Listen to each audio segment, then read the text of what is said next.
반갑습니다. 모든 낙찰자들이 행복한 1% 기부에 동참하기를 희망하는 경매 채널 김도현입니다.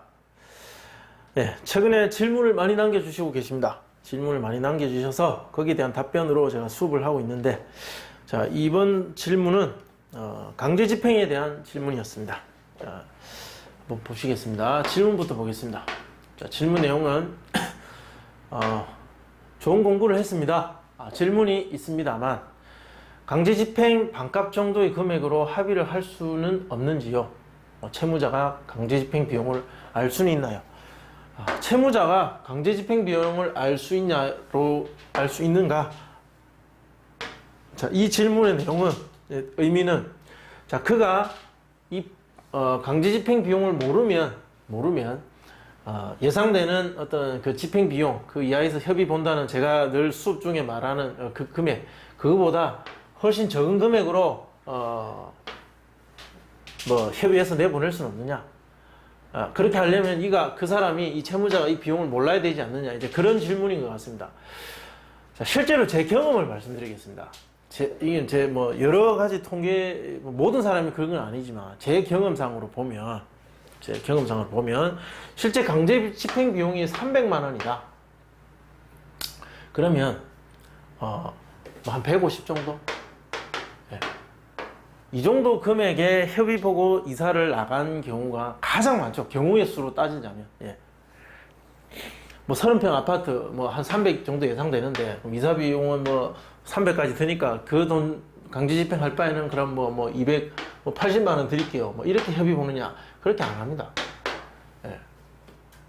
강제 집행하기 싫으니까, 그래도 이 금액 이하에서 협의를 보는 거지. 실제로는, 제 개인적 경험으로는 이렇게 한 반 정도 금액에서 실제 협의가 많이 봐줬다. 자, 이건 제 개인적 경험을 말씀드리는 겁니다.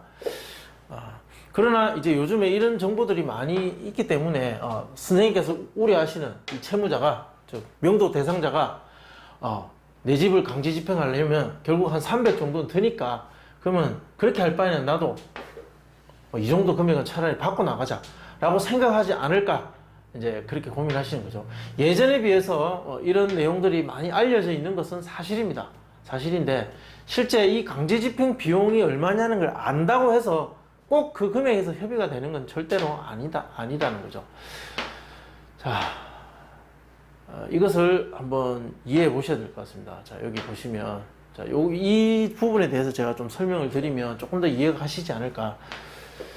입장을 바꿔서 생각해 볼 것. 제가 경매를 하면서 가장 많이 말하고, 그리고 제 수업을 듣는 분들한테 가장 많이 강조하는 것, 바로 입장을 바꿔서 생각해 보는 습관을 가지는 것입니다.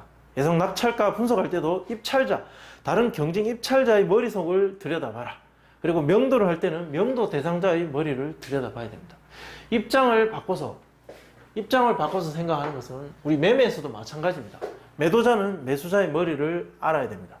매수자는 반대로 매도자의 머릿속을 들여다볼 줄 알아야 자신에게 가장 유리하게 협상을 이끌어낼 수 있다는 거죠. 상대방을 이해해야만 이 문제를 해결할 수 있는 것이 법원 경매에서는 당연한 겁니다. 명도 대상자,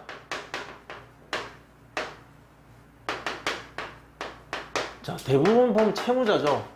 채무자가 많습니다. 자, 이 명도 대상자와 낙찰자, 어떤 관계겠습니까? 한번 생각해 보겠습니다. 우리가 같이 수업 시간에 같이 생각하는 시간을 가져보죠. 이 명도 대상자와 이 낙찰자는 정말 싸움하기 좋은 관계입니다. 이렇게 싸움하기 좋은 관계도 없죠. 내 집이었는데 어느 날 나는 명도 대상자가 돼서 쫓겨나야 되고, 내 집을 내 허락도 없이 법원 가서 어떤 사람이 내가 샀으니까 내 집이요 하고 나타나서 집을 비워달라. 집을 비운다는 것은 주거를 뺏긴다는 거죠. 이 주거는 우리 사람이 살아가기 위해 가장 필요한 세 가지, 뭡니까? 의식주죠. 의식주의 위협을 받으면 생존의 위협을 받는 겁니다. 이 주거의 위협을 받는 채무자는 굉장히 예민해지고 날카로워집니다. 그리고 난폭해질 수도 있고 폭력적으로 변할 수도 있죠. 왜냐하면 이 가장 기본적으로 갖춰야 될 것에 대한 어떤 공격을 받는다고 생각하는 겁니다. 이 명도 대상자는. 그리고 재산까지 날려서 지금 아주 경제적 상황도 매우 좋지 않은, 건드리면 터질지 모르는 화가 나 있는 이 상태의 사람한테 자신의 집에 자기도 동의 없이 산 사람이 나타나서 비워달라 하니까 얼마나 분쟁 관계에서 이 싸우기 좋으냐, 싸우기 좋은 관계냐, 이제 그것을 한번 생각해 봐야 된다는 겁니다.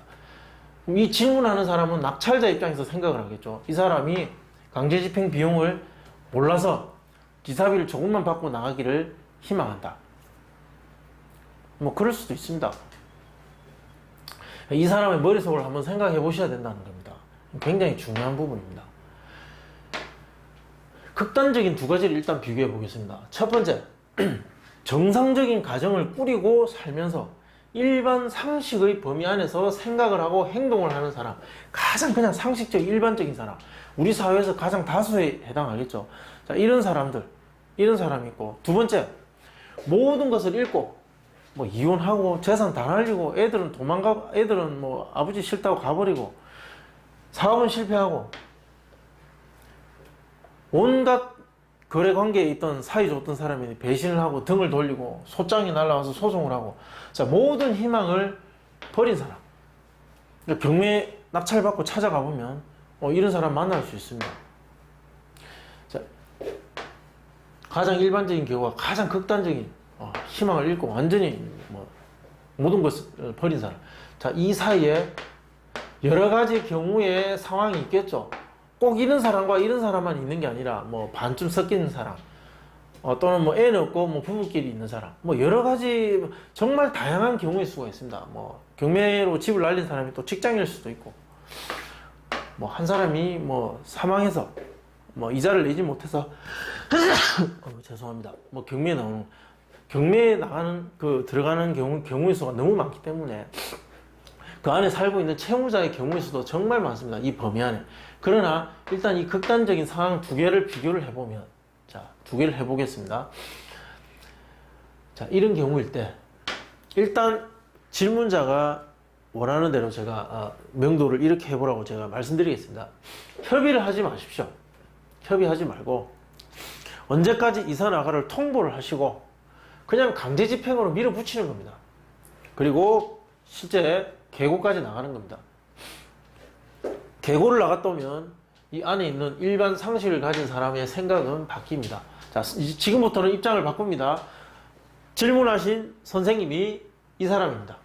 선생님이 집을 날리고 정상적인 가정이다. 남자분일 수도 있고 여자분일 수도 있겠지만 일단 가정을 꾸리고 있는 가장이다. 자, 이런 사람이고 일반 상식을 갖춘 사람입니다. 자, 선생님 언제까지 이사 나가라고 통보를 받으시고, 그리고 법원 집행관이 와서 집을 강제로 들어와서 문을 개폐하고 들어와서 언제까지 나가지 않으면, 그 언제라는 2주의 시간을 줍니다. 2주 뒤까지 나가지 않으면 강제 집행을 할 수 있다 라고 말하고 가버립니다. 그리고 집행 예고하겠다라는 것을 현관 앞에 붙여놓고 갑니다. 자, 그렇게 하고 가고 나면 선생님 밤에 잠이 오겠습니까? 편안하게 잠도 오지 않고 온갖 불편한 생각들이 머릿속에 가득하고 일은 손에 잡히지 않고 집중되지 않고, 자기를 믿고 따르고 있는 이 정상적인 가정의 구성원, 아이가 있다면 더 심하겠죠. 배우자가 있어도 그렇고. 자, 그들과 함께 살고 있는 집이 법원 집행관이 와서 강제 집행을 한다고 생각해 보십시오. 잠도 오지 않습니다. 그리고 사용하고 있는 집안의 가재도구는 다 어떻게 할 것이며, 살림 도구들은 다 어떻게 할 것이며, 갑자기 집을 다 꺼내버리면 식구들은 그날 저녁 어디 가서 자겠습니까? 그 이사비 조금 더 받자고 버티는 사람은, 일반 상식을 갖춘 사람은 없다는 겁니다. 이사 나갑니다. 이사비 안 줘도 나갑니다. 예, 이사비용은 안 들고도 내보낼 수는 있다는 겁니다. 이런 사람이라면 끝까지 밀어붙이면. 그렇지만 경매를 많이 해보시고 명도를 계속 하다 보면 그렇게까지 해서 이런 일반 상식 범위 안에 있는 이런 가장을 끝까지 절벽으로 밀어서 그가 불안하게 만들어서 어쩔 수 없이 나가서 내가 얻고자 하는 이익이 뭐 100만 원이다. 그 100만 원의 이익을 얻기 위해서 상대방을 이렇게까지 미는 것은 저는 그다지 그렇게 선호하지는 않습니다. 이건 개인 차이기 때문에 뭐 이렇게 하셔도 됩니다. 자, 컨설팅 의뢰를 받아서 이렇게 명도를 할까요? 라고 저는 오히려 물어봅니다. 그렇게 해주세요. 라고 하면 저는 뭐 이렇게 진행도 합니다. 그렇지만 제 물건일 때는 뭐 이렇게 굳이 하지 않는다는 거죠. 그렇지만 이렇게 하면 선생님께서 생각하시는 반값 그 이하에서도 명도도 가능하다. 그리고 이사비를 주면 300만 원 달라 할 때 200만 원을 주면 고맙다고 생각도 안 합니다. 그러나 하나도 주지 않겠다고 했는데 나갈 때 100만 원을 주면 대단히 고마워하기도 합니다. 물론 화가 나서 집어 던질 수도 있지만 사람의 생각의 차이에서 이렇게 달라질 수 있다는 거죠. 그래서 일반 상식을 가진 정상적인 사람이라는 것이 판단이 되면 그에게 최대한의 압박을 가해서 이사 비용을 포기하게 만드는 방식으로 명도를 하면 됩니다. 그 사람이 강제집 비용을 알아도 상관없습니다. 안다고 해서 더 받고 그런 것은 아닙니다. 결국은 그 상대방, 명도 대상자의 상대방, 낙찰자와 명도 대상자 이 분쟁에 있어서 그 상대방이 어떤 생각을 가지고 어떤 행동을 하는 사람이냐에 따라서 달라지는 것이지 강제집행 비용을 알고 있다고 해서 이사비를 더 받는 것은 아니다. 그걸 말씀드립니다. 자, 그리고 두 번째, 모든 것을 잊고 모든 희망을 버린 사람. 자, 이 사람한테 만약에 강제집행을 진행하면 어떤 일이 일어나느냐? 대단히 안 좋은 일들이 일어날 수 있습니다. 뭐 집을 다 훼손해 버린다든지, 다 부숴 버린다든지, 또는 뭐 거기서 자살을 한다든지, 또는 뭐 칼을 들고 낙찰자의 난동을 부린다든지, 뭐 실제로 살인 사건이 나는 경우도 있었고요. 자살을 하는 경우도 있고, 뭐 여러 가지 경우가 있습니다. 자, 이런 사람들을 뭐 절벽으로 밀어버리는 어떤 그런 명도 방식은 뭐 하면 안 되겠죠. 결국은 사람과 사람이 만나서 생기는 분쟁의 해결 과정입니다.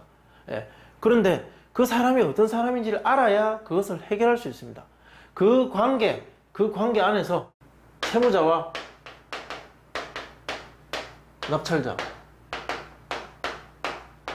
이 두 사람의 관계, 이 사람은 어떤 사람이고 또 이 사람은 어떤 사람이냐에 따라서 다양한 이 점유 분쟁에 있어 다양한 일들이 발생할 수 있죠.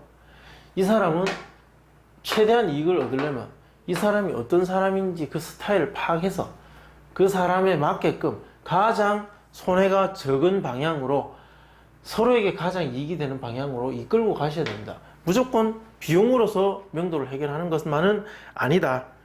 그것은 명심하셔야 되고, 대부분의 경우가 뭐 이런 경우이기 때문에 그에 맞게끔 당근과 채찍을 적절히 조합해서 적절히 적용해서 해결해 나가시면 최선의 방법을 이끌어낼 수 있습니다. 이 좀 추상적인 질문이고 답변도 추상적일 수밖에 없습니다. 개별 사건 그리고 개별 이해 당사자를 두고 컨설팅을 하고 설명을 한다면 좀 더 구체적으로 방법과 해결을 제시할 수 있는데 이렇게 질문을 받고 답변을 하다 보니까 좀 추상적일 수밖에 없었으면 이해해 주시기 바랍니다. 자, 또 궁금하신 점은 댓글로 남겨주시면 답변해 드리겠습니다. 시청해 주셔서 고맙습니다. 감사합니다.